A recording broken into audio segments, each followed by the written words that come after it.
Hey there, thanks for watching. My name is Christiana and this channel is The Well-Behaved Wallet. I am on a journey to get out of debt and become net worth positive. Something that has been a huge help to me on my journey and that I am still continually learning and refining is the process of training my thoughts for success, happiness, and positive expectation and belief.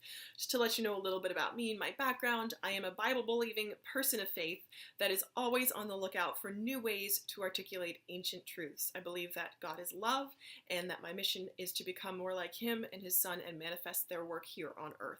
So that said, something that's been super helpful to me in this journey is what I call a scale of emotions. And that is the process of moving from one emotion to another emotion. Something that's been so helpful to me in a very practical, everyday way is a scale of emotions. And that's something that I found in this book called Ask and It Is Given by Jerry and Esther Hicks.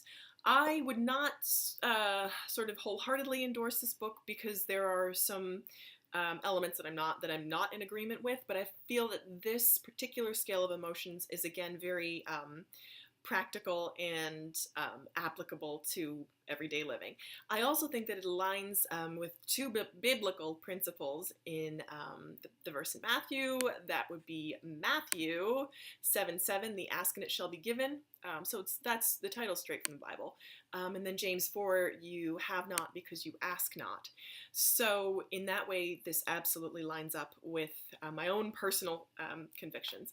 So the scale of emotions is very, very practical, and it gives you a way to train your thoughts from one place to another place. Because you think about it, if you want to go from New York to San Francisco, you don't get there instantly. You kind of have to travel along this road. And if you are someone that does this often, you can get there super quickly. But if you're someone who doesn't really know the way, it might take you a little bit longer. The more you do something, the easier it becomes. And I feel that this scale is very helpful in teaching me how to train your emotions upward, to go upward. So case in point, an example, I drive around, I guess a lot, like my commute to work is 20 minutes each way, and then I also teach lessons on the side. So I'll be driving in my car, and this happened just recently. I was kind of at a place I would call my emotions boredom-ish. It was something, I just come from a rehearsal that wasn't super challenging. I was a little bit tired. It was the end of the day, and I just worked a full day, and I was kind of feeling a little bit bored.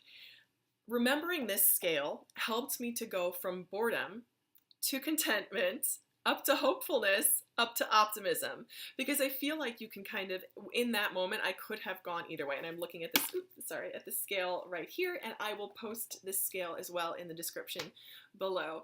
So another way I could have gone was from boredom to pessimism to frustration to overwhelmment to disappointment. So I could have gone that way. And in fact, my personal natural inclination, because I tend to be a little bit melancholy, would be to go the other way. However, because remembering the scale helped me to train my thoughts upward, I was able to go from boredom to contentment, up to hopefulness, up to optimism, and it made me remember the scale, and I was like, it was such a small but powerful thing that I was able to do just while I was driving. So that's what I'm going to talk about today and kind of give you some tips and strategies for doing this in your everyday life. So just to begin with, when you're talking about momentum and thought momentum, remember that your thoughts are so powerful. Remember that, again, from a biblical perspective, it's take every thought captive. And for me, it's remembering that I am in control of the thoughts that I allow to remain in my brain. Sometimes you're not always in control of the thoughts that come in, but you are in control of what you do with those thoughts and the way that you train your thoughts to go. So that's the first thing that I remember. I am in control of the thoughts that I allow to stay in my head. So the second thing I remember is I'm in control of the direction that I train my thoughts to go. And this is where this scale of emotions is so helpful. Because had I not known that it was possible to move from boredom to contentment, that's the next step, I would have kind of been flopping, and I could even sort of sense these negative thoughts coming in because sometimes that's just what happens is you think about things that have happened last week, last month, 3 years ago. Why didn't I do that? Why did that happen? Why did he do that? Why did he say that? So for me, it was so essential to say, hey, I can choose to go from boredom to contentment, and contentment is such a powerful emotion. The third thing is, and when you're thinking about actually doing this, sometimes the best place to start is to just pause, because having no thoughts is better than having negative thoughts. So just give yourself a moment. And what I say is, I'm willing to be patient with myself, to allow myself the time to get up to speed with what I truly want. So just thinking, patience, patience. It's okay. It's all right. You're doing the right thing. It's okay. You can't get it done. You can't get it wrong. It's okay. Source, my God, the God of the universe, absolutely adores me. It's okay. I'm in the right direction. Just pause.